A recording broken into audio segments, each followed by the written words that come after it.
So I'm Megan, obviously, Megan Ashley Mhm. Creative. I'm a wedding photographer and couples photographer in the Fraser Valley, and I love shooting weddings, but something I discovered last year was I love actually photographing the couple Mhm. specifically, not just the wedding part of it.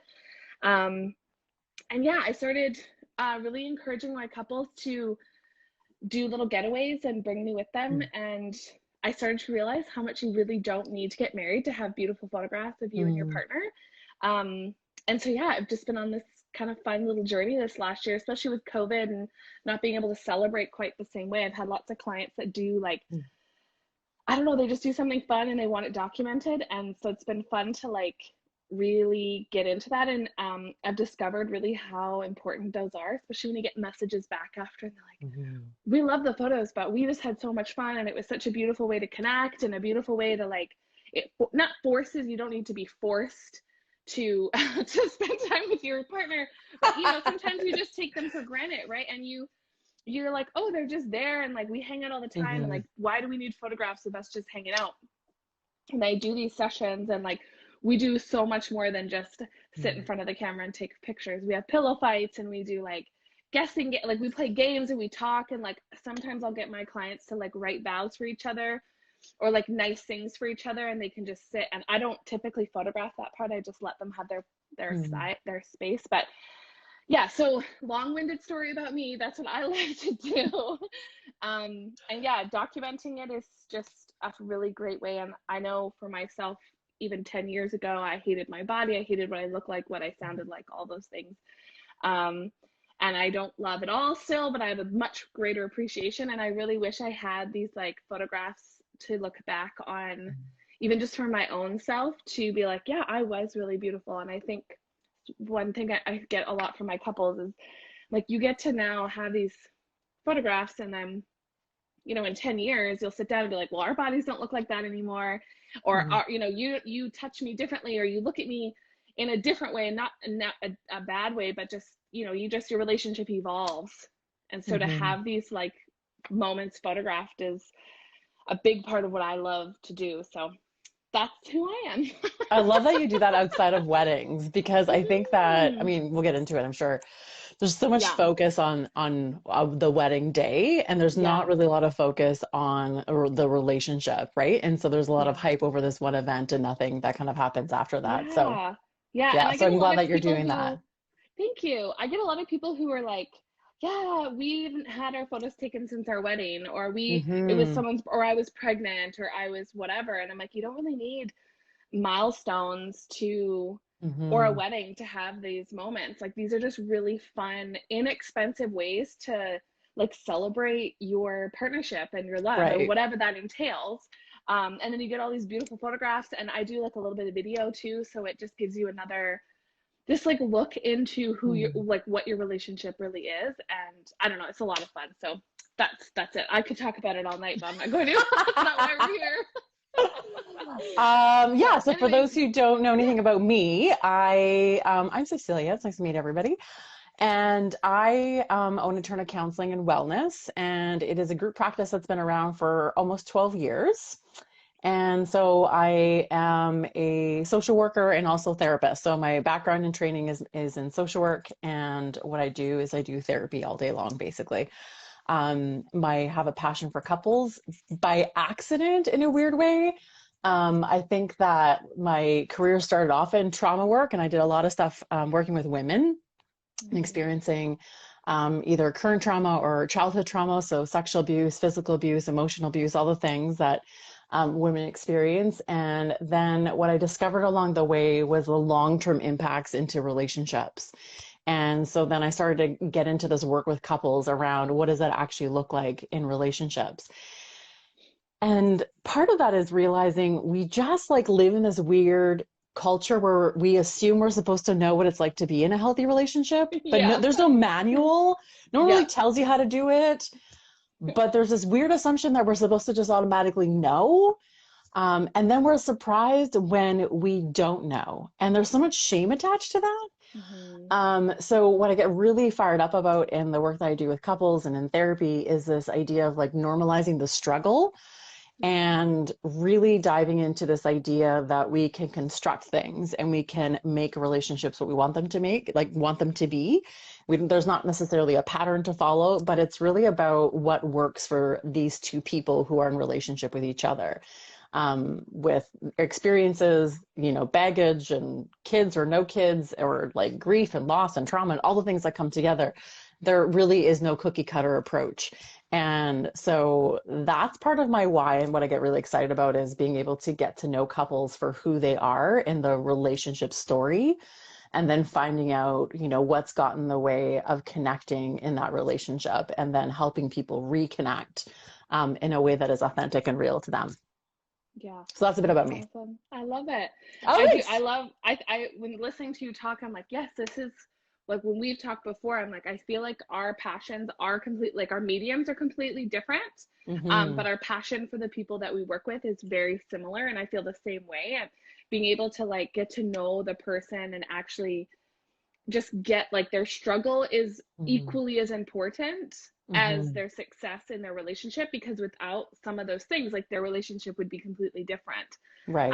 So I love that you are as passionate about those same, don't know what word I was gonna say, but like same bits and pieces. I'm like, the right word is right there. It's right there, but now I can't think of it. But, well, and what's really cool is that you get to document relationships and people without it being like about major events. I think that we get so caught up in major events and we forget that relationship connection actually happens in the little moments. It's actually not really in the big moments. The big moments are typically full of stress and are sites of disconnection, and they're not really sites of connection. And so the connecting pieces are the small things, they're the small everyday things. Yeah, I love that. So the first thing, like we talked about, we're going to chat about tonight, and I know there's a few things. Before we get into anything, I've said this probably 1,000 times over on my stories, but both Cecilia and I are open to any questions that you guys have. Yes. So there's a little question box down at the bottom. I'm on the top part. If I'm on the bottom somewhere else, I'm on the top. But anyway, there's a little bubble at the bottom of the live that has a little question mark. You can ask questions at any time. You can put it in the chat too, or if you want to comment in the chat, please do. But if you have a specific question that you maybe don't want to share, or you just have a question, it helps to stay or like keep us organized. If you send it in the chat box, I won't share them, just so that we keep it pretty neutral. But it's a really great place to ask questions. If you don't have questions, that's okay too. But I just wanted to get that, announce that, excuse me, before we dive in too deep into something, because it's always good. So if you have any questions, please ask. Questions are great. Because we're here to provide information, right? So it's better to, if someone else has a question or just has a comment or any kind of feedback or anything, then it's easier to answer as we kind of chit chat about these things. Even if we talk about something that you're like, yes, I do this all the time, or you get really excited, like please comment and let us know, because we get really excited when people interact back with us. This live is so much more comfortable than any live I've done before, because there's another person to talk back and forth to. It's so much better when there's conversation. It is, right? When you're not just by yourself, like, oh, hey. So, but we would love comments, questions, all those things. And yeah, so I quickly just wanted to also say, because I'm excited about this particular part, which I think we're going to talk about a little bit later. But when I pitched this idea to you, Cecilia, I saw your IG live about the gas and brake pedal. I want to say concept. I don't quite think that's the right word, but it was this analogy or way of thinking that like completely spun my head around, and I was like, this makes so much sense. And that sort of pushed me to reach out to you and to do this. And I'm excited to talk about that, and then all the other things that come along with that. And like you said, like there is no manual to how to do a relationship. Like you're right. We're teenagers and we go off, we date maybe when we're in a high school age. And then all of a sudden you're like thrown into the world and you're like, here you go, have an adult relationship. And you're like, what? I know what how do I do this? I don't even know how to do this. Maybe a little bit of what I want or don't want, but like you really don't have like you learn, and you learn kind of as you go, you learn on the job type of thing. But if you Hmm. don't necessarily know how to communicate to your partner or know really what you want, but you're not getting the result or like the feedback that you're looking for, it's hard to kind of know where to start. So communication was the first thing we wanted to talk about, and I'm Yeah, sure that's like one of the pillars of it is like a very, very important for sure. part. This was one thing I struggled with my marriage. I'm no longer married, but that was a big thing. That was a big breakdown for us. And so I always say like I'm excited to talk about communication, but I need to come up with a different word. But yeah, I think we'll start there and kind of Sounds great. go from So there. give you a So bit I'm of gonna give it like to you. this might, I want, challenge people to think about, how we're taught about relationships to begin with. So, especially for women, we get a lot of our information about relationships from stories.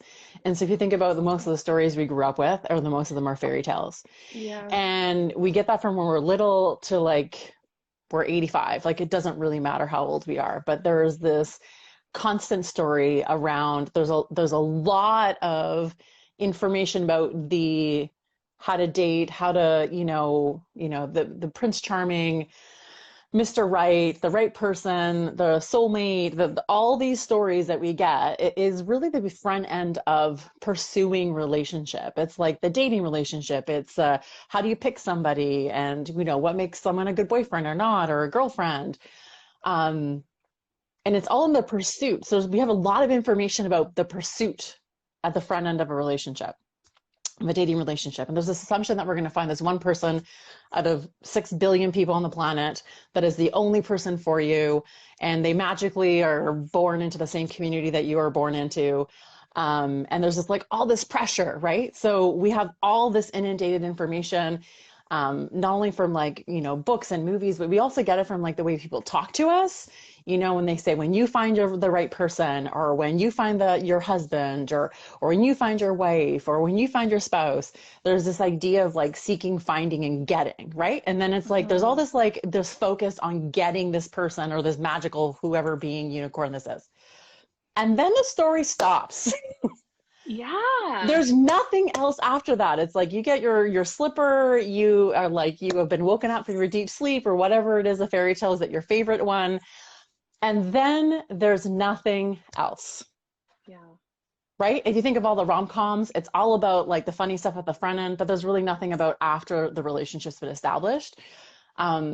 Then we see, other things around like, the fallout of divorce and all those kind of things. But there's nothing really that we're taught about how to have a good relationship. So we naturally will focus on this front end stuff. And the front end stuff is exciting, it's new, it's exhilarating.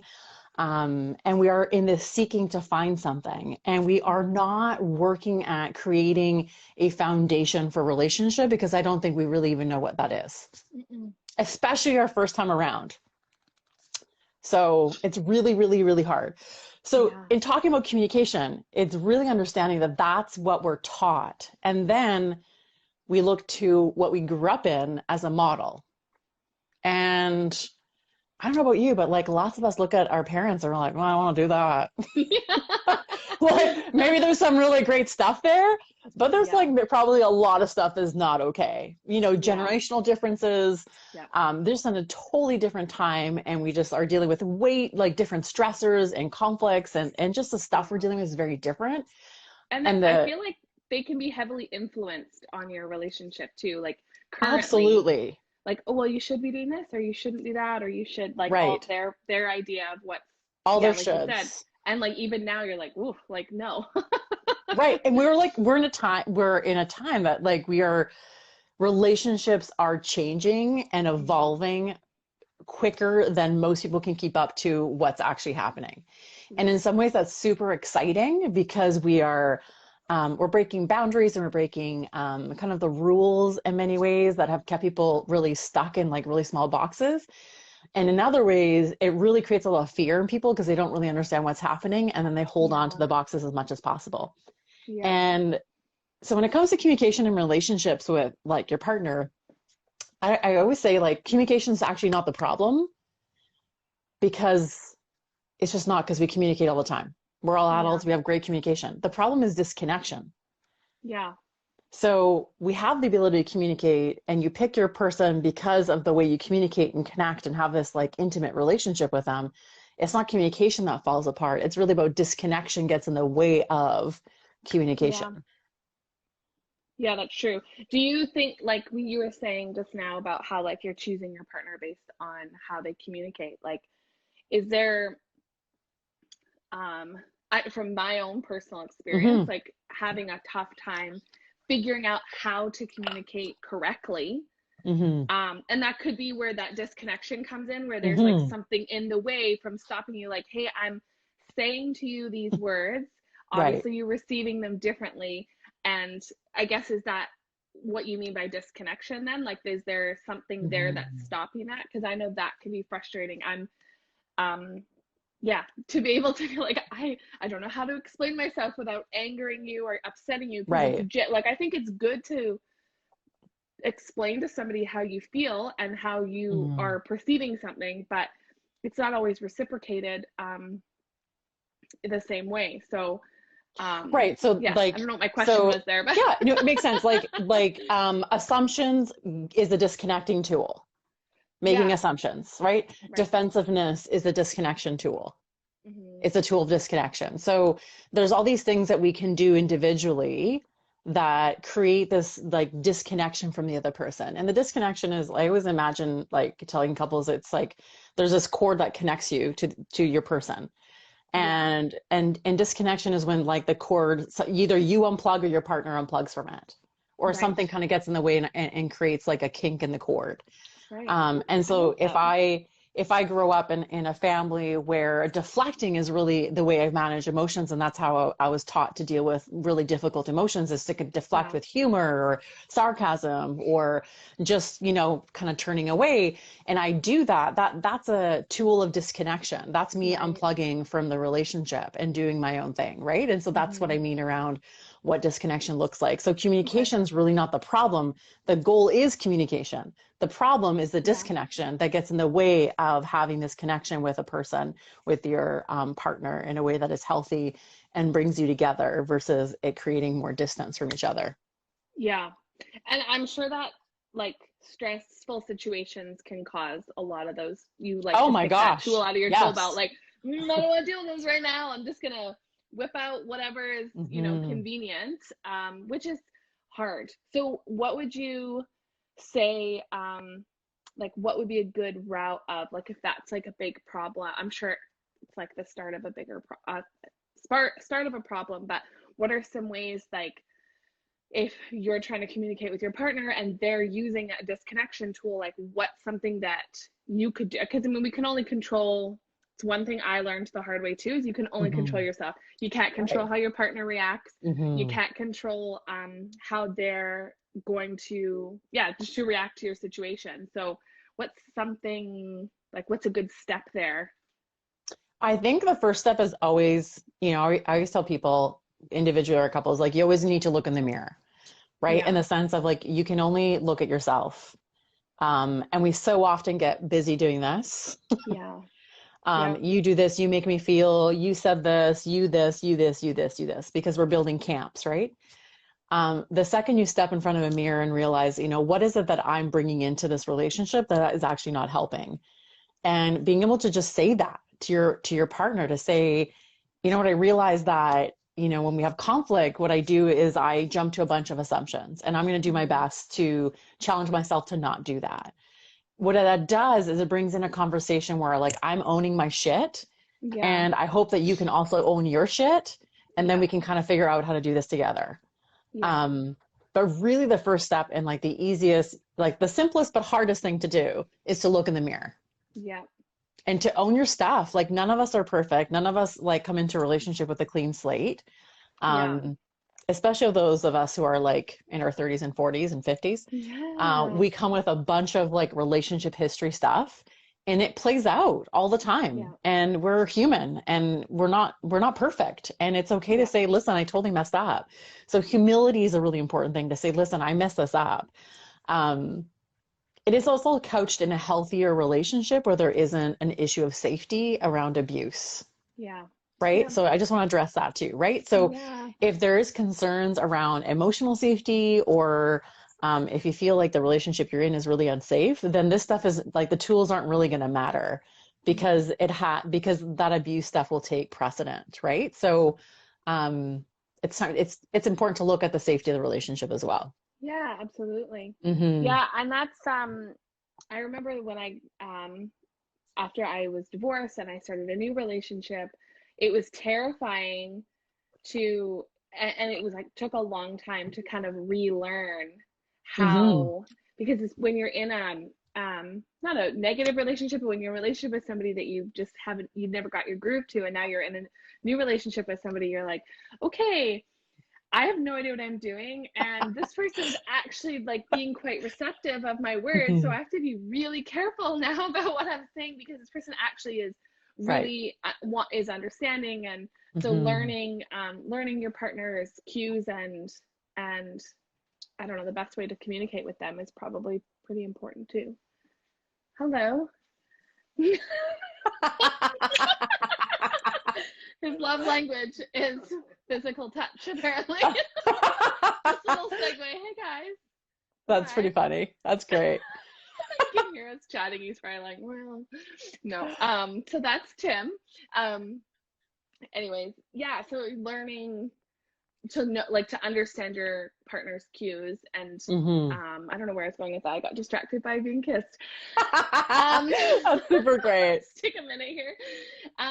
Anyways, but I do agree, like, yeah, you need to have a healthy understanding between the two of you and be in a healthy place in order for that to work. And, Hmm. um, you know, um, I'm not sure where to go with that, but, Hmm. yeah, reaching out if you don't feel like you're in a healthy position to somebody like you, Cecilia, would probably be Hmm. a really good option too. Because Um, like, the safety has to be created first in the relationship, right? Like right. there has to be some sort of That safety there trust first. too. Yeah. Yes, yeah, because change only happens within trust, right? So when Right. both partners are able to be open, transparent, and vulnerable, then anything is possible, right? But the thing is Yeah. that, a lot of couples get, that the way they do conflict, I always say it's like a song and dance, right? Like Yeah. the music starts playing and the two people take their positions and they just go into the dance that they've always done. And so each plays a role that's really familiar, and it's so just like part of their ingrained way of being with each other that they don't really stop to think about, maybe we can just stop dancing to the song, right? Like they don't, like maybe we can just change the tune, maybe we Substitute can too. change Yeah. the steps, maybe we can do something different. But we just get Yeah. so wrapped up in this routine. Like humans by nature are creatures of habit. Yeah. So the way we are with our partners, it just becomes really habitual. And Yeah. part of changing that up is creating any kind of change so that there's a bit more curiosity about the other person. Yeah. I think that's why we're like, my excitement with what I do with my couples is, Hmm. I just get really I always use the word excited. I need to come up with a different word, but I'm just excited all the time. But just like almost like force, you shouldn't we don't like, we think in our head we shouldn't need an excuse or to be forced to like do something in order to make a change. But you're right, we're creatures of Hmm. habit, and we do take I don't know if it's advantage, but like, we do take our partners for granted because they're there. They Hmm. put up with our shit. They put up with our whining, our complaining, and that's Hmm. what a good partner is there for, right? They're there to support you. Hmm. Um, but what I love, and and people, I really love and appreciate when people invest time in their relationship to do those changes. So whether that's maybe go to a counseling session together, or Hmm. maybe that's like book an Airbnb and go away for a day, or maybe that's book a photo shoot Right. and have it documented. Like, that's where I love being able to provide like an experience for couples who, they just want to do something different. Because I know sometimes Right. it's hard to like, well, let's go for dinner, or let's go on a vacation. We can't go on vacation right now. Right. So finding things to, and I'm sure there's things that you could do to break up the routine that Hmm. aren't so extreme, like going away or going out, or like just changing. I don't know if there's some routine things that people can do like Yeah. habitually Yeah. to Well, make the thing things is that like take that disconnection out. such a good point, Megan, because I think what people forget is that like intimacy is about connection, Right. right? And connection is about intimacy. So those two things kind of go back and forth. Yeah. And changing things or doing something different actually creates more intimacy. And so Yeah. if we just kind of describe intimacy as like the sense of closeness with somebody, we often talk about intimacy when we think we're talking about sex. Right. But really, when we're talking about intimacy, we're talking about that closeness in a relationship that Yeah. you don't typically have with everybody else, right? It's this thing, Yeah. this I think this it's like level of that intimacy, vulnerability thing too, right? like It's this being able to be vulnerable with your partner. absolutely, and so that comes from this idea of doing something new, so novelty, so doing something Yeah. different and new, which allows you to be curious about your person. Like Yeah. we stop being curious. It's like we date, we have this whole like being super curious about the other person. What do they know? What do they like? What's their favorite color? What do they eat? How they laugh? All these Yeah. things and then dating is all about curiosity. And Yeah. then we get to a place where we're in a relationship, so things are a bit more stable. And then it's like somehow we stop being curious about the other person. But the truth is that we're Yeah. constantly evolving. Yes. And so, just as much as you're changing yourself and you're learning new things, or you're thinking about things different, or there's a new perspective about something, so is your partner. And we somehow have lost, like, it's not taught, I don't think. It's not a normal conversation or things that are taught to us, is to be constantly curious about a partner. And so, Yeah. when you do something new, it allows you to be curious about your partner, Yeah. Yeah. because And it's I like, think, I don't know how you're going to react. I don't really know yeah. how you're going to do this. Like, do something that is like out of the realm of norm, and you'll Yeah. discover something different about yourself, but you'll also discover something different about your partner, which Yeah. creates intimacy. That's the connection piece around, oh, this is the human I've chosen to do life with. And isn't that Yeah. interesting? And what can they Right. do that is like unexpected, Yeah. right? I even Um, think like complimenting, mhm, one thing I notice with my couples is like I'll ask them a lot of questions. And it'll be things like they'll be had dating for or married or whatever for a significant amount of time. And I'm like, mhm, where did you go? How did you meet? And where did you go on your first date? And they're like, oh shit.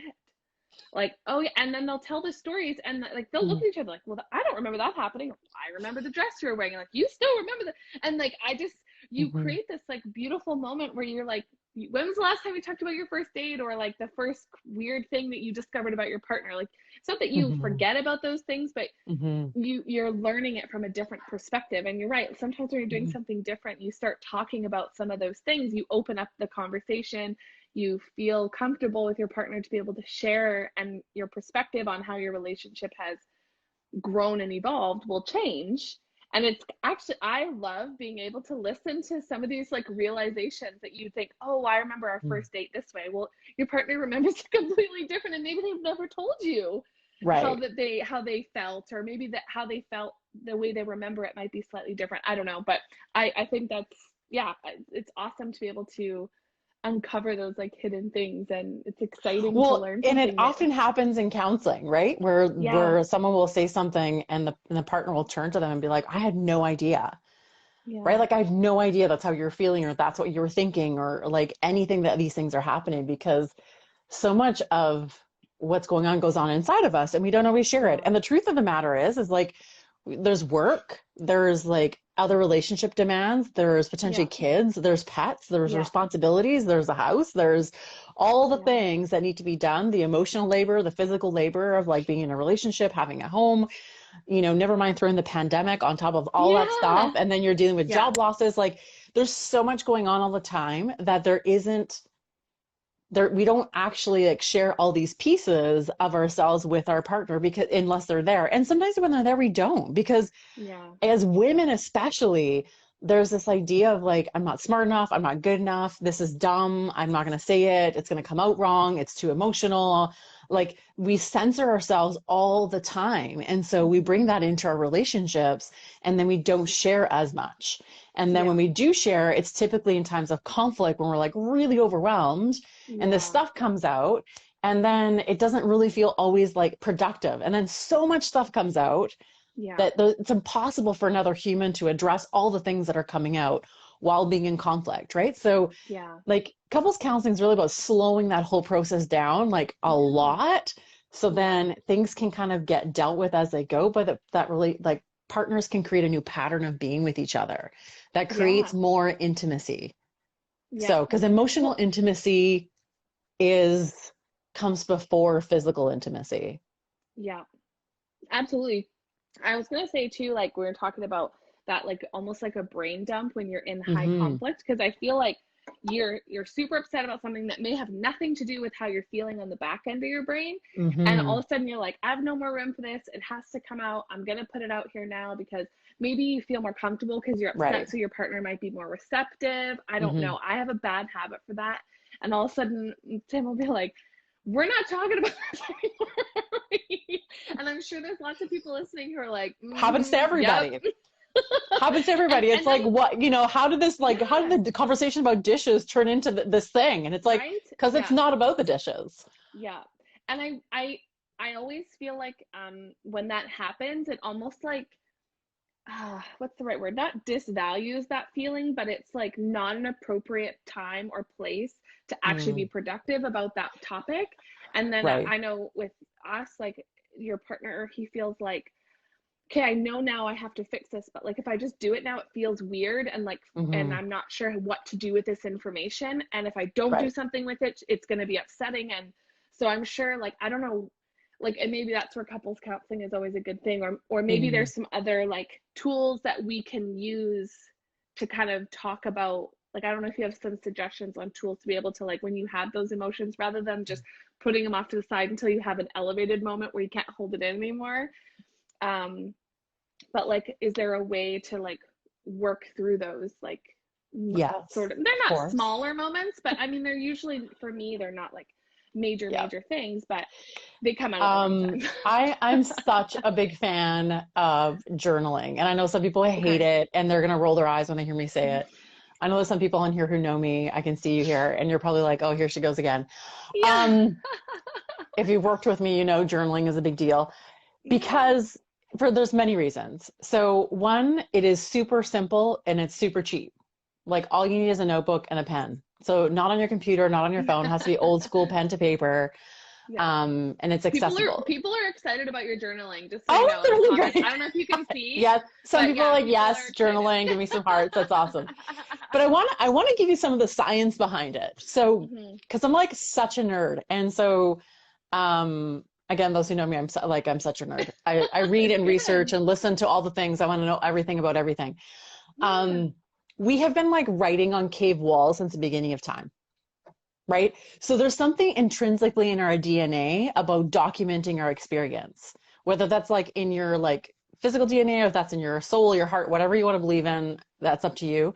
But I believe it's intrinsic inside of us because we've seen it like since the beginning of history. So there's something about us that we really need to do it, and it's really important. The other piece about journaling is that there's a biochemical change in your brain when you put pen to paper. Yeah. So we don't have the same experience when we type or if we're like doing this on our phones. It just doesn't because we can Yeah. multitask while doing those things. I'm sure everyone's done this. Yeah. You can type up an email and be thinking about something completely different. And Right. somehow you hit send and you're like, oh shit, I hope I actually wrote the email I thought I wrote. Exactly. Right? And you go back to your send folders and Yeah. you look at it, you're like, oh yeah, okay, I wrote it. We're Or we good to send go. text messages while we're answering things, we're watching the TV, we're doing the thing. We can do that. Pen to paper, you actually can't do that. I dare you to try to multitask while you're writing and try to actually do something Yeah. different. What happens is like your hand stops moving. And so you can't multitask. And then what that means for your brain functioning around journaling, it means that it's like activating the prefrontal cortex of your brain, which means that you're actually engaging so much of what's happening in your mind and you're pulling up memories and processing at the same time. And that is what helps you write. And when you write, your hand is moving. So you're thinking about what you're writing, which means your thinking is slowing down. Plus you're Yeah. reading what you're writing because you're actually looking at it. So Yeah. then you're reading what you're writing, which goes back into your brain. So you're actually like processing three ways. So it's Hmm. a super magical, amazing thing that happens. And so this is why the biochemistry of your brain actually changes when you put pen to paper. It's very different. The other thing too is like we just remember things better that way. And the Hmm. brain has this ability to weirdly give you the message around, oh, we've documented it somewhere, so we can let it go. I don't need to Yeah. obsess about this feeling, this thought, this idea, because we've put it away somewhere. So I can Yeah. move on and think about all the other things because your brain just Yeah. wants to basically take in all the information and it's like a supercomputer and wants to process. If you don't write it down and it's important, what happens is your mind is constantly trying to hold on to it. And because it doesn't want you to forget. It's like, don't forget that you're mad about this. Don't forget that you're mad about the fridge being dirty. Don't forget that you're mad about the fridge being dirty. And this is like happens all day Yeah. long, all day long, all day long. So by the time you get home, and there's like the shoes are at the front of the door, or someone didn't like take out the garbage, it's like an instant blow up because you spent your whole entire day being mad about something that is over here Yeah. because you haven't written it down. So journaling is this like super magical tool that can help you process. And the way to journal is not Dear Diary journal, not like, oh, today was raining and I don't really know what to write about and this is dumb. But it's kind of like we talked about before, is brain dumping. Like just be able Yeah. to like puke it out on paper. Who cares about spelling? Who cares about grammar? It doesn't really matter. Like draw pictures, draw arrows, whatever you need to do is just like puke it out on paper and let it go and flip it. Don't reread it. Rereading it doesn't really is not helpful. Yeah. It's just this processing tool, which is like super easy to do. It's super accessible and it's pretty magical. That's awesome. I brain dump on Sunday nights prior to my week, like for business anyway, Right. because I'm like, I have all these ideas that I want to do, and it gets Mm-hmm. really, and then I'm super overwhelmed. And so then I'm like, well, I don't get anything done. So I find journaling or I call it, yeah, brain dumping is just, Mm-hmm. it is a very magical thing because you just put it down and then you can actually like compartmentalize what you need to accomplish or what and it could be for relationship side of things, like there Mm-hmm. might be things that you write down that, okay, do need to talk about this with my Mm-hmm. partner, and then you can kind of like break it down a little bit. Because you create emotional intimacy with yourself, Yeah. right? And and Yeah. and I, I'm sure people who journal have this experience. You write it out, then you realize it's really not worth bringing up again because I've resolved it within myself, right? And that, or there's Yeah. some other things that you write and you're like, this is really a big deal, and it's a bigger deal than I thought it was because now that I've Yeah. like taken some time to dive into it, I realize that this thing is actually really more complex. Hmm. Um, we are really complex beings. Like human Yeah. beings are super complex.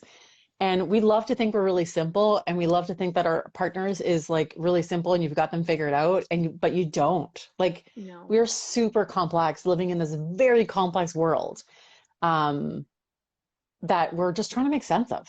Yeah. Well, and like you said earlier about the first step sometimes to like discommunication is looking Hmm. at yourself in the mirror. And I mean, or looking at yourself in your journal, it's the Hmm. same thing. Like whether For you're sure. physically looking at your face, that's pretty um it's more of a metaphorical thing, I'm sure. But It to be is. able to like write it down, and you're right, Yeah. like going through, okay, is this really that important? I mean, everything Hmm. that you're feeling is important, but maybe it's not something that you need to make it into a, like maybe there's something else in there that would be Right. a better like constructive conversation For sure.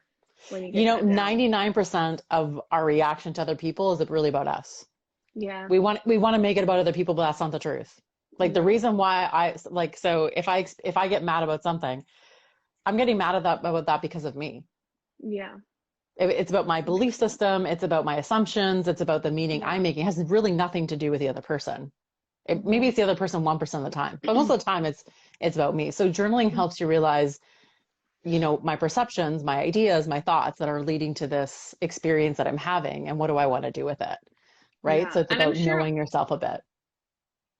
also like writing it down, because I know like you were saying how sometimes like we feel maybe guilty about how we're feeling, or we Hmm. feel like maybe we're being too needy or too whatever, like having it written down and like really reading it, or like maybe not reading it back, but just having it written down and going like, okay, like nope, I think this is Right. an okay thing. Like it's almost just where you're not swirling it around in your brain, you're actually Hmm. being able to physically deal with whether you're, yeah, feeling needy about it or not. Hmm. And I don't know, I think it's okay to be a little bit needy. I don't know, maybe that I shouldn't say that, I don't know, like I think that's I would say, okay. Megan, if you were on my couch, I'd say, what do you actually mean by being needy? I Like, know, I guess, how would you yeah. define needy? Like, There where you does that go. come from? Right? Like, Yeah.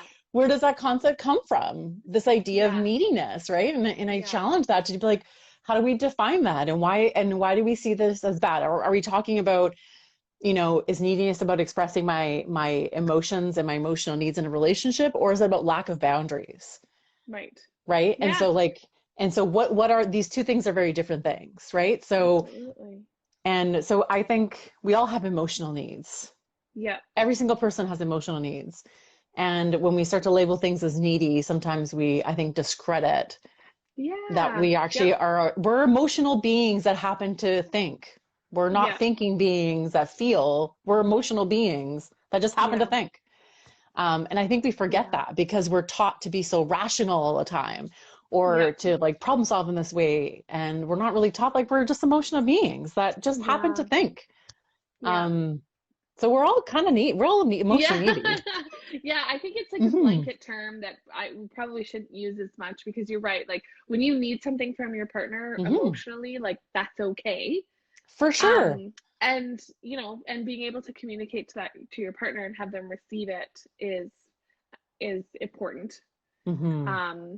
Because yeah, I do feel like sometimes there's this like stereotype, especially Right. for women, of being too needy or like your emotions are too much or you're Right. and that's just there's room for conversation or should be Hmm. conversation around like okay like where's the boundary for the person on the receiving end and Hmm. like creating that safe space to be able to communicate like no, I actually need this thing that I'm asking for. For sure. So um Yeah.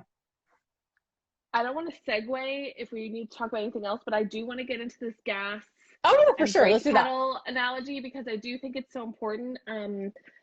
Yeah, it was just a really cool Good. way of describing something, Okay. and it really blew my mind. So I would like to talk about Okay. that if we can. Sure. I'll jump into that.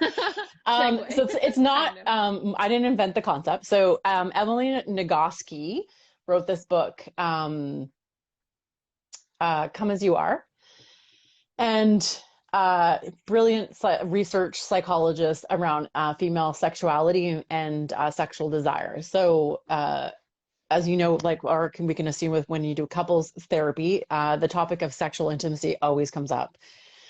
always comes up. And also being doing all my trauma work with survivors of sexual abuse and sexual assaults, the sex and sexuality is a really big topic that Mm-hmm. is connected to sexual trauma. So that's kind of been like 20 years of my history is talking about sex.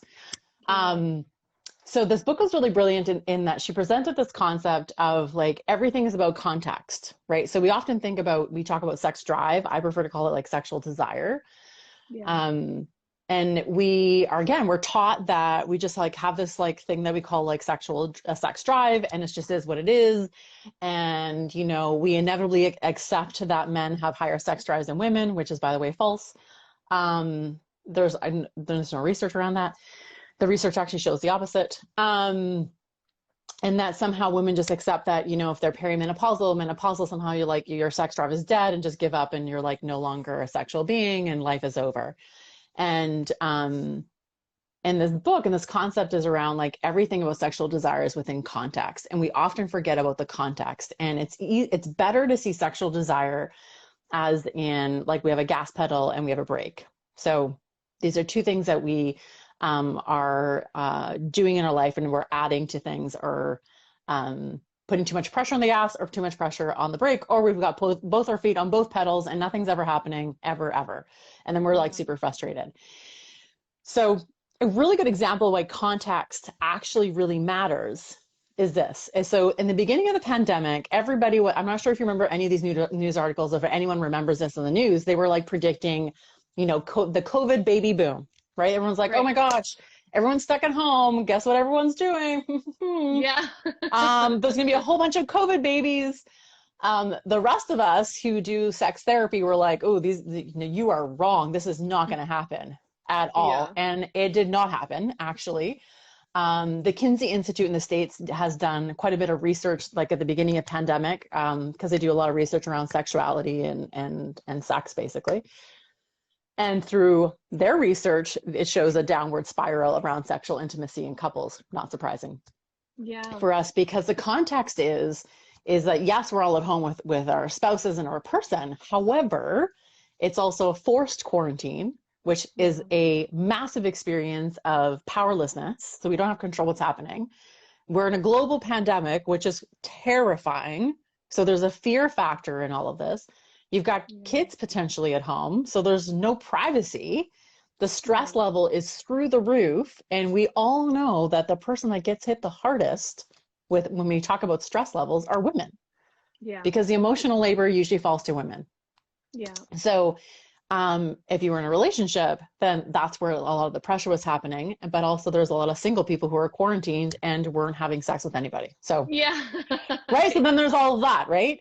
Yeah. So context is everything. So this idea of like a gas pedal, a gas and a brake pedal is about paying attention to context. So that sexual desire in our lives changes throughout our entire lives. There's no such thing as a constant idea of a sex drive, that I have like a high sex drive or I have a low sex drive and then that's it. That's actually not how it works. We're constantly fluctuating up and down with our sexual desires. And that there's things that we that would fall into what hits our gas pedal, which means like revs things up. Yeah. And then there's things that fall into the context of what hits our brake, which slows things down. Yeah. And it's about addressing the different things that fall into these different categories. And they are different for different people. Again, because we're really complex beings and there's no such thing as a cookie cutter. Right. Right. So if anyone wants like, I know there's a link to like, I have this workbook that goes through all of this too. So you can just sign up and like the workbook will be sent to you. I'll throw the link into before we go. But so you can kind of work through some of the questions that help you figure out what fits into your gas pedal, right? Just quick interruption. If you guys want to go download the link or the workbook that she's talking about, it's in the, I don't know why it won't let me pin it, but it's in the comments. Great. So I put the link in there, but it's not. It's just attorneycounseling.ca, I think, /relationship. So it'll be there. Yeah. Which is really helpful. Well. Yeah. Mm-hmm. So it's this concept like, and jump on in, like, you know, what kind of stuck out with you when you heard me talk about it the first time? It's that we can pay attention to these two different factors. And then if I know what's in what hits my gas and what's hitting my brake, then I can have a conversation with myself around like, what can I do to change my circumstance and the context around this, but also allows you to have a conversation with your partner around their gas and their brake. Yeah. And sometimes they're opposites. So sometimes it would hit like your gas is hitting your partner's brake. Yeah. And so then people are having conflict around, well, I think we should have more sex. I don't really want to have sex. And then the people are fighting about how often they think they should have sex or. Yeah. I feel like there's this like pressure. Right. Like to just be like, if you're not having sex, like there's something wrong. I mean, like, I don't know, like there is a lot of pressure around it. And like you said, sometimes like if your partner's gas pedal is like on all the time, or you're like, and yours is, like you said, like it's, you're on the opposite side of things. It just completely, you don't go anywhere. And the conversation around it sometimes is tough. And I think that's where, when I was talking about being needy or being emotionally needy, it's like, I need these things, but I'm not sure how to get there. I'm not sure how to take the foot off your brake pedal so we can get moving forward. And being able to open up those conversations, because it was such a cool, like, that makes total sense. Like, because I'm raring to go and I'm like, there's nothing going on. But if you really take a step back and look at what else is going on and start to recognize, like, okay, this is something that does put the brake pedal on for my partner, then you kind of understand why things aren't happening. Yeah. And for heterosexual couples, there's some stereotypes that come along with that, right? Like there's this idea that men are always raring to go, right? All the time. And women are not. And we're really socialized for men are constantly pursuing and women are constantly saying, no, no, no, no, no. Right. Yeah. And so when we're in heterosexual relationships and that's the dynamic of your relationship history, then you're used to always putting your like braking all the time. Right. Yeah. Because then you're not really connected to your gas pedal anymore, because it's almost like you don't have to be, because your partner is. And so you disconnect from your own sexuality. You disconnect from, what do I think is sensual? Like, what do I like around my senses? What makes me feel desirable? What makes me feel attractive and sexy? And like, how do I like to be pursued? We stop exploring those things because we're just so focused on like putting our foot on the gas. I mean, on the brake all the time, because we're assuming that that your partner is always going to be on the gas all the time, right? So in heterosexual Yeah. relationship, it creates this like these stereotypical kind of approaches. And the truth is that majority of men, their gas pedal's very sensitive, so it's very easy for that gas to like get hit, and their brake is not as sensitive. Yeah. It takes a lot typically for there to be sensitivity on the brake. I mean, this is like generalizations generally across the board, and generally it's the kind of the opposite for women. Like their brake is very sensitive and their gas takes a little bit more attention. Mainly I would say for women, because there's just so much on our plates. Yeah. Right? There's It's just hard so to like much. empty your brain, Hmm. because it does take up, and I do feel, I wanted to ask this question too, like, do you feel that like a lot of women tend to like be embarrassed about sharing what gets their gas Hmm. pedal going? For Like, sure. I know I was ashamed of it for a very long time, and I was like, oh, I shouldn't want that, or I shouldn't, Hmm. this shouldn't be a thing that I'm comfortable with, or that or like it was just like a scary thing. And maybe that goes back to that emotional neediness thing again. Like, Hmm. we just find, I don't, and hopefully I'm on somewhat topic here, but Yeah. I feel like maybe there's a lot of women out there that get a bit like ashamed to share that with their partner, because it's like they're Hmm. embarrassed, or maybe they just don't know, and like there's room for They don't discovery know. there. Yeah. And Yeah. again, Yeah. generally speaking, not for everyone, but generally Hmm. speaking, like women, like I'm 42, so and I think about like my growing up and my own history, and even what I see with like young women today, there really isn't permission to have like a sexual exploration in the Right. way of like, what do I like, what do I not like what I do not like, how do I like to be pursued, what are my sexual desires, what are my Yeah. fantasies. Like there's so much shame and judgment couched around that, especially for women, um, that with a lot of women do it in secret. Yeah. And so anything we do in secret creates a lot of shame. Yep. And and pornography has a massive influence as well, right? So the access to Yeah. pornography is like we've never seen before. And I see a lot of young people, like early 20s to mid 20s, who are really heavily influenced around that, thinking like, well, that's what I should want versus what do I Hmm. actually want, right? And Yeah. so there's a lot of confusion and shame around sexuality for women, but also like we're not really encouraged to explore our own bodies. Yeah. And I was gonna say too, something I keep thinking about is going back to our the beginning of our conversation about safety and Hmm. trust. I think that's a massive factor. Hmm. Trusting your partner to be able to share like your wants, needs, desires, fantasies, whatever. Right. Like, there's, if you don't trust, if there's no trust or there's no safety there, like, that's probably a big reason to hold back and not explain. So I feel Right. like we've come full circle here. Like, so Right. now we're back to, there's a disconnection because you're not Hmm. feeling comfortable, or you're not sure. I mean, and there's two, I'm sure there's a few different avenues. One, you may not know because you've never been able to explore, or maybe you Hmm. do know, but you don't trust that person enough, or you're not sure their reaction. Maybe you've never had the conversation before. Like, I don't know if there's a way, um, like if you establish trust with your partner, like if there's something, like a way to talk about that conversation. Hmm. Um, Yeah. So like to be like able to like bring it up and be like, hey. yeah, all these conversations are always important to do when you're not in an argument, by the way. Yeah, that's true, right? So Yeah. when like these are By not the good way. conversations to have when you're in the middle of a fight and be like, okay, so here we go. These are good conversations to have when things are a little bit more settled. Yeah. To have It's always fascinating to me that people have like they have sex with each other, but they really talk about sex No. with each other. So the people like it's this Yeah. weird thing that we do as humans. We get naked with other humans, but we don't talk to that human about being naked with them. Yeah. Um, it's like this super fascinating thing, right? And again, just like how we're not really taught to how to have relationships, we're really not taught how to have long lasting sexual intimacy in Right. relationships. Yeah. Again, everything we see, everything we've been taught is about the dating, the pursuing, the getting. And then we just kind of assume it's just going to be great 20 years later when that's Yeah. actually not really Yeah. true.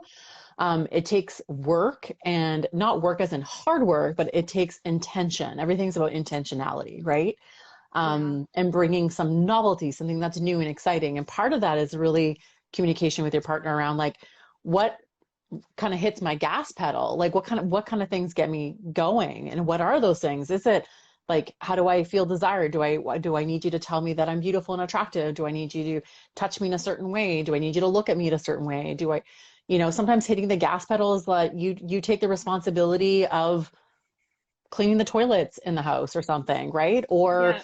you buy me coffee, or you do these thoughtful things for me, or like there's all these things that can be part of your gas, like that really Yeah. help kind of rev that engine for you. And then Yeah. it's also communicating the things that hit the brake Yeah.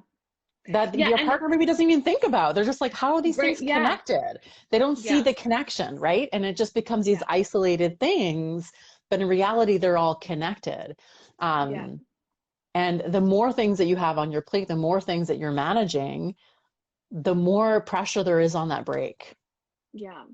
Yeah. I haven't had a chance to look through your workbook yet, but I'm Mhm. excited to go through it. But I was just thinking like how sometimes I remember when I was early on in my relationship, like we would be intimate with each other, we would have sex, and then he would like ask me, like, well, what did you think of that? And I remember the first time that happened, I was like, I'm sorry, what did you just ask me?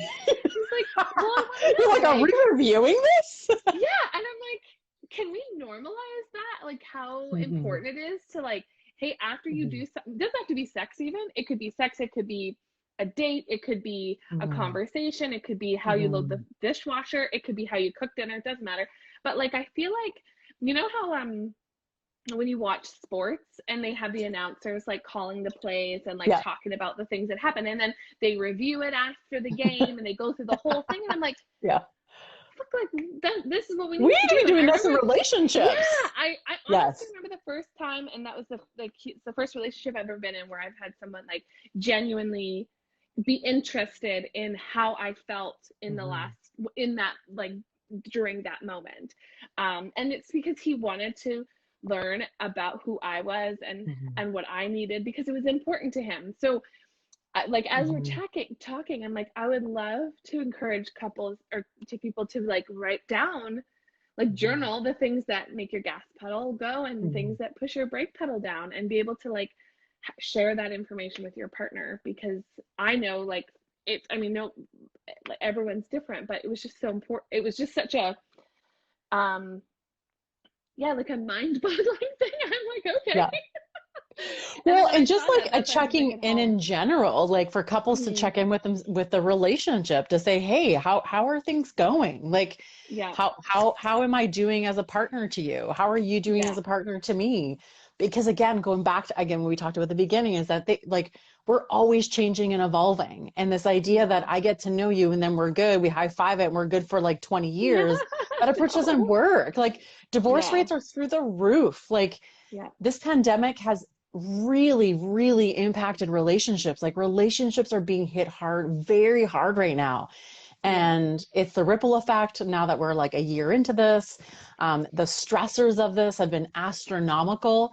The lack of support, and then like people don't realize that their relationship actually gets a lot of support from other people like yeah, around them, whether it's like couple friends or just having girlfriends or male friends or like the neighbors and all these people, families, and everyone who contributes to a relationship supports this relationship. And then we go into this isolation, and then not only are we not getting support individually, but our relationship is actually not getting any support either. right. And so the pressure actually becomes heavy, and you bear it and you grin and bear it and you bear it and you bear it and you bear it until it breaks. Yeah, And what we're seeing like in what I'm seeing in counseling is a dramatic increase in relationships that are breaking yeah, because of yeah. It's context, right? Context is everything. Like what's happening around us is everything. We can't think about communication, intimacy, connection, any of these things in a relationship without stepping back and being like, what are the external factors that are coming into play? And couples, yeah, they just forget. Like they're just like, I don't know yeah, why we're fighting. It's like, because we're in a global pandemic. yeah. And I'm sure too, like people downplay. They do all the time. The emotion of Hmm. it, you know, it's like, oh, Hmm. it's fine. Oh, it's just Right. stress. I'm It's just, fine. you know, Yeah. I'm fine. Everything's fine. And that goes back to like you're in a long-term relationship, you've established this connection with this person, and then you're like, cool, they're my person now. I just and I Hmm. like I know there's a few times it's come up where you're like, you're so comfortable with this person that you like treat them however because you know that they're Hmm. your person and that you know, but that's you can't do that. Or at least you Hmm. can't do that long term. I don't know how you feel about that, but I know sometimes we're super comfortable with our partner that when we're Hmm. stressed we kind of like take that out on them because they're Hmm. there and they you trust them. But you can't do that long term either because No. that's just gonna break pedal, break pedal, break pedal. You Hmm. know, for and being generic speaking, of course, but For sure. yeah, that's yeah. So the gas and brake pedal thing I love so much Oh, that's because good. it's just like this physical thing. Like, yeah, when you put your foot on a gas pedal, it goes forward. When you brake, it stops. When you put them on both, it still stops. So you have to Right. kind of figure out and it like compartmentalize those things and really figure out Hmm. what does what. And I just loved how it seems so simple to think like, oh yeah, okay, so what are the things that make turn me off, basically, and brake Hmm. pedal. And I'm sure everybody could probably go through in their head right now, like, yep, these things. For sure. And the other thing So too, for like it's the easiest change is to, instead of focusing on the gas, is to let go of the brake. right, Right. And so yeah, we're given so many messages about our gas pedal, right? Like we just need to do this and just get in the mood and do the things and just, there's so much like information and pressure around putting pressure on the gas pedal.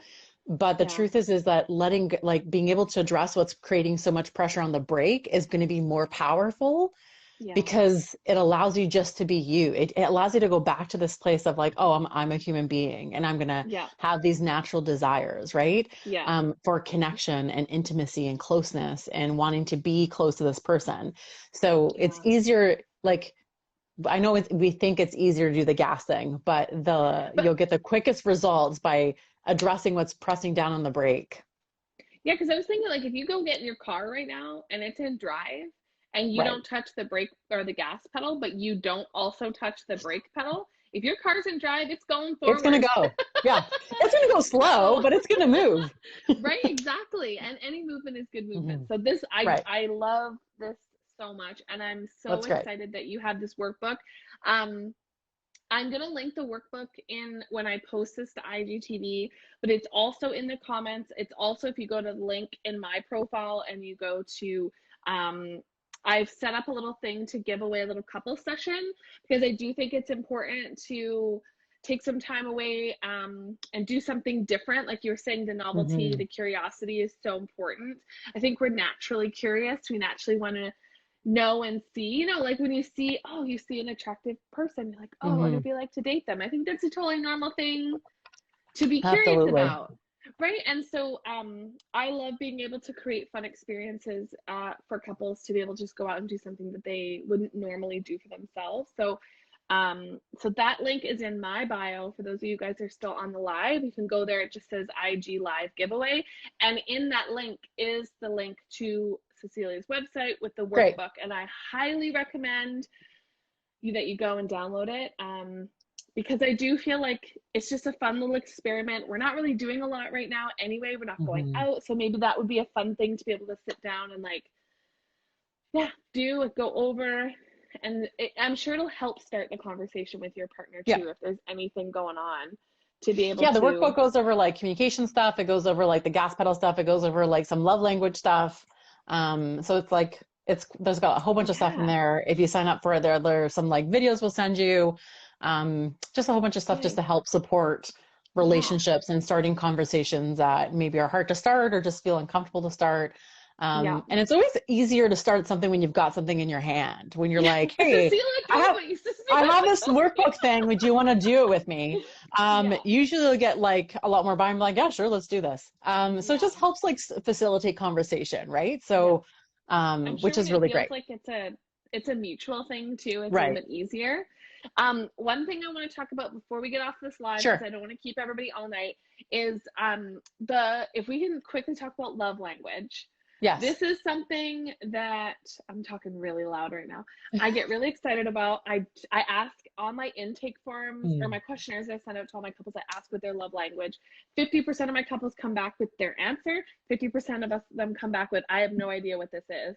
And I'm like, man, oh man, let me tell you, love language is beyond, for me anyway, is It's such an amazing. important Yeah. thing. Because it makes you understand like basic things, like why I'm pissed off because he's not Mm. buying me something, or he's not hugging me or kissing me. It's like it made me really like step back and look at like, Mm-hmm. okay, what is my partner's love language? And we've had countless conversations about our love languages, and it really helped us, like when it Mm-hmm. comes to like birthdays and Christmases or anniversaries or just day-to-day stuff, it really helped us like understand what we need to do for each other that's actually impactful, and not just like Mm-hmm. here's a gift, you know.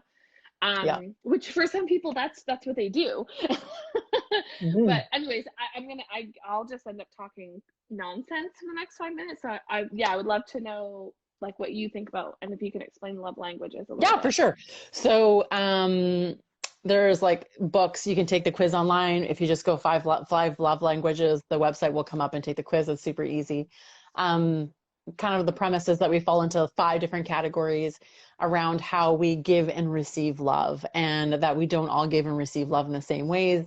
And we typically will like have many of them in different circumstances. We typically default to one in generally. So physical touch, and so that means like hugging, touching, kissing, proximity kind of idea. Words of affirmation means I need you to hear you say you love me, you care about me. So we're talking all about words. Gifts. So it doesn't have to be really big gifts. It's just the idea of thoughtfulness of getting something because I thought about you. Acts of service. So these are like doing things. It doesn't have to be big things. It can be something as Like small, like emptying the I made dishwasher. you, yeah, empty the dishwasher, take out the garbage. I made you a cup of coffee. Yeah. And the other one is quality time. So it's this idea of like how much time we spend together. So those are the 5 love languages. I think they're really important to do and to know because it prevents a lot of conflict.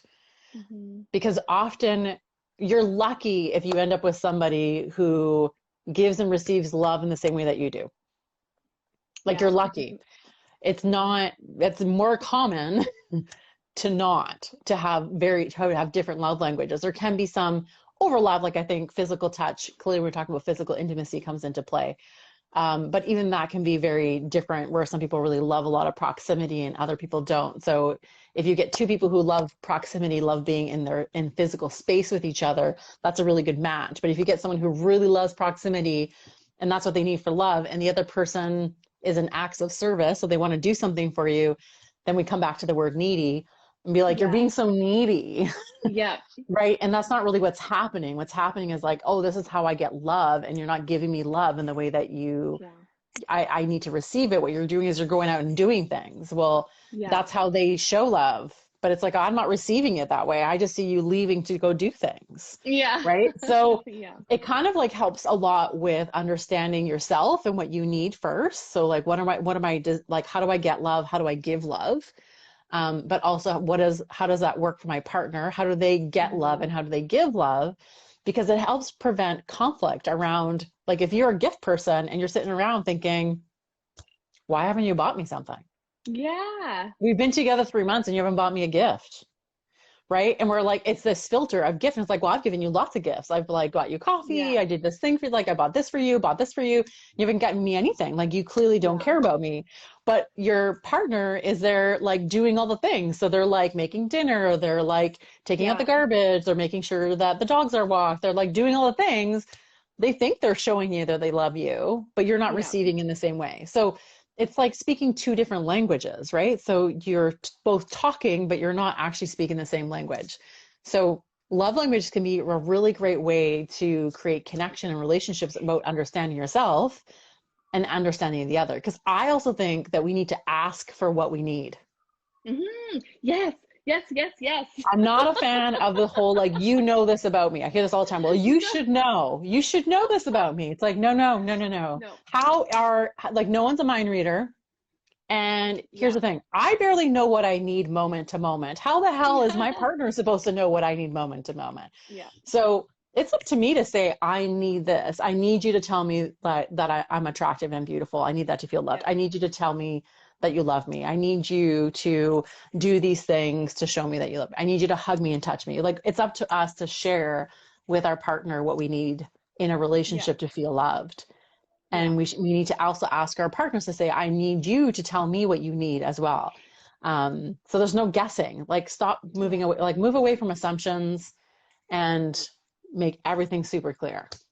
Yeah. It's I can't tell. I was like, yes, yes, yes, but Mm-hmm. my relationship has grown leaps and bounds because Mm-hmm. I I was like, hey, I'm this age now. I'm entering a new relationship. I really don't have Mm-hmm. time to mess around. Like, this is what I want and need. If you're cool with that, okay, cool. And we talk about it often. And I'm like becoming less and less. And it goes back to that like shamefulness about Mm-hmm. being needing and wanting something and why we should feel guilty for wanting and needing those things.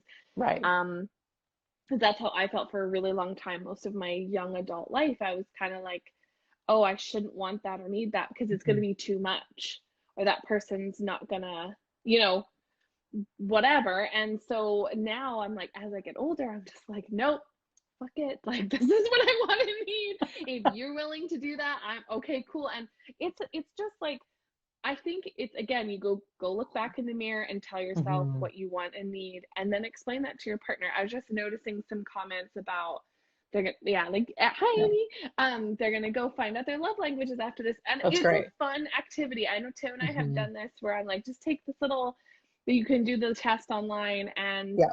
and you know, we discovered that our mutual love language is quality time and physical touch, which is great because I we're both on the same page.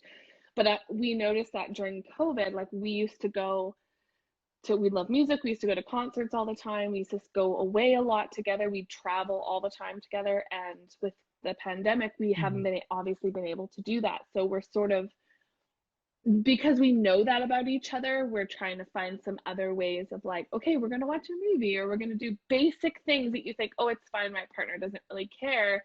But I know for Mm-hmm. him, like, that's so important to him. So knowing your partner's love languages beyond, like, from a normal person who doesn't, like, it's just such a fabulous thing, because then when you go to do things like when birthdays come up or Christmases come up, like, you know the expectation already, or you know that that person would rather do whatever. Like, there's no guessing. And I just, it's, I could go on about it because I think it's Yeah. just such a beautiful thing to know about your partner. Well, and I think we need to like think about, I ask couples all the time, it's like, do you not want your partner to feel loved and desired by you? Do you not want them Yeah. to feel secure in feeling love and desire? And I think that we somewhere along the line have lost like wanting that pride a little bit of like, Yeah. I really want my partner to feel loved by me. I want them to feel Yeah. desired by me. Do you, Because I was they're a gonna say, human being, right? yeah. Yeah. Sorry to interrupt you. I was going to say, So, do you find that a lot of couples sometimes tend to focus on their own wants and mhm, needs and sort of forget, like, there's mhm, another person there that may also, like, you're just I mean, you should always prioritize yourself, mhm. but I don't know if that's something that, I'm just going to knock my phone over here. If that's something that comes up, that we tend to forget, like, okay, yes, our wants and needs are important, but what's equally as important is our partners.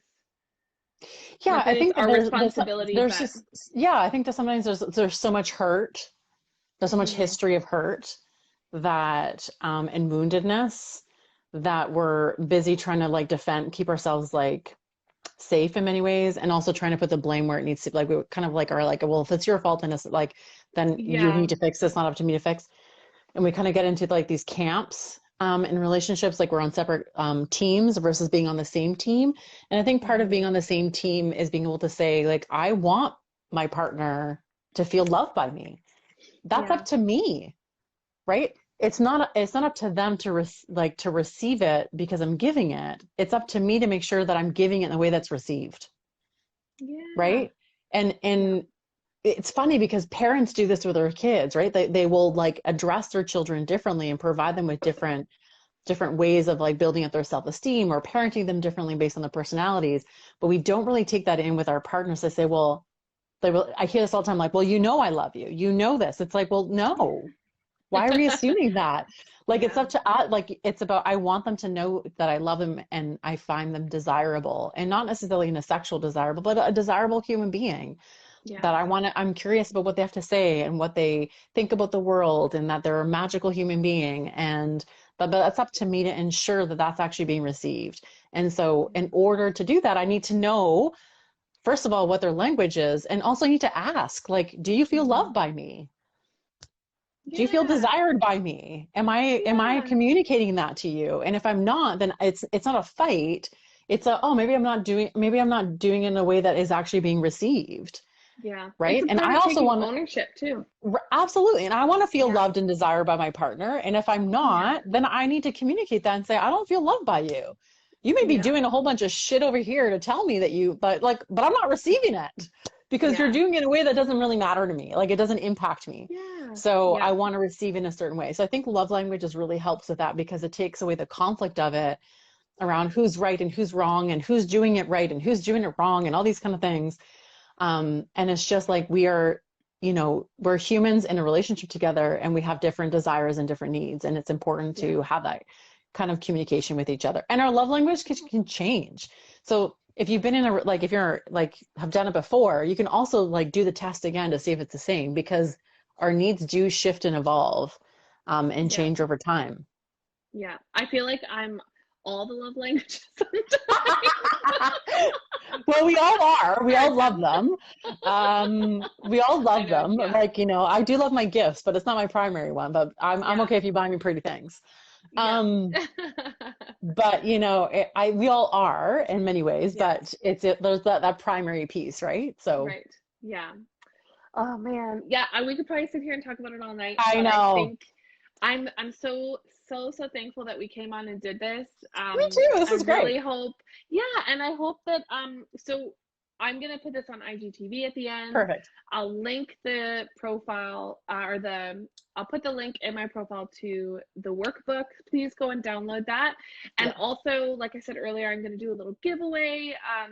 Because I think it's important to work through that workbook and then be able to Hmm. celebrate working through that I think workbook it's a and be great able to idea. go out and do something fun.